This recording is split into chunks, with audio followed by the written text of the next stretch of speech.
first of all, the attempt both of industry and governments everywhere should be to restore some global calm, restore some normalcy. Nowhere can there be enough justifiable reason for skirmishes or war. So the first effort, I think the global priority for this decade should be restore normalcy. Talk, sit and discuss. War should be avoided. Disruption should be avoided. They are the main cause for supply chain disruptions. They are the main cause for disruptions in food value chains. And also, when you look at it, inflation globally is a big challenge. But inflation, as you know, doesn't respect borders.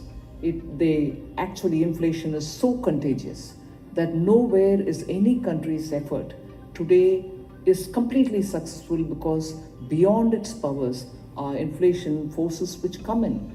And therefore, the primary cause, I would think, is the disruption. Second is the oft-discussed problem, which Sanjeev Puri also referred to, supply chain disruption.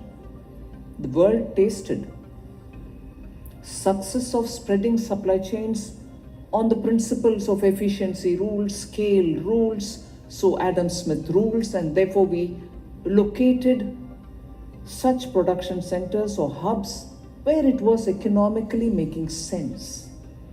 But today, would there be anyone in the audience who will disagree if I say just economics doesn't prevail? Just economics doesn't prevail, strategy prevails, politics prevails. So even if it made economic sense to concentrate production of certain particular commodities or goods or even services in some pockets and derive the benefit of such a concentration, today the concentration risk is playing out in so many different ways, not because of economic sense or economic not making sense. It's more on politics, it's more on strategy. And therefore today, economy will have to keep in mind or commercial considerations or economics, whether it is scale-based economics, will all have to look at blending economy and its priorities also with politics and with strategic needs. So when you talk of supply chains, when you talk of wanting to restore supply chains to some kind of ease, frictionless supply chains, let's not forget that it is just not economics, it's more than that. Climate is becoming a big issue, and here it is not just who's getting affected worse by one or the other. I think climate change has hit all of us in very many different ways. But what are more than the climate challenge itself, is the challenge of finding resources to meet those challenges.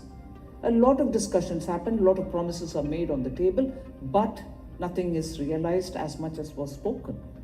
So climate change is something for all of us to commit ourselves, like the intensity with which we commit for removal of poverty.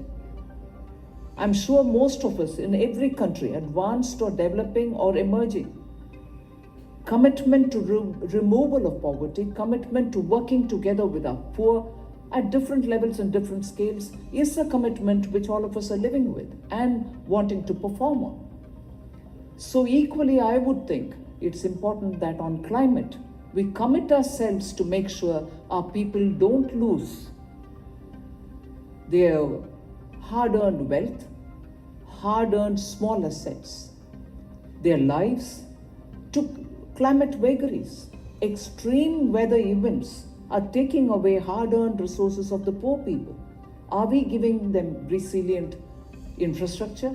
Are we giving them a livelihood which they can quickly restore after a major event? Are we giving them such insurance, let us say, to take care of such economic disaster which may fall on them? So I think climate challenges will have to be looked at from various different perspectives rather than just emission. Yes, emission is an indicator. It's a diagnostic tool, But after that, how do we sort the problem out? Who puts the money in? Do we wait for a collective resource to reach us? Or is it that some of us will start doing our little bit for our own countries?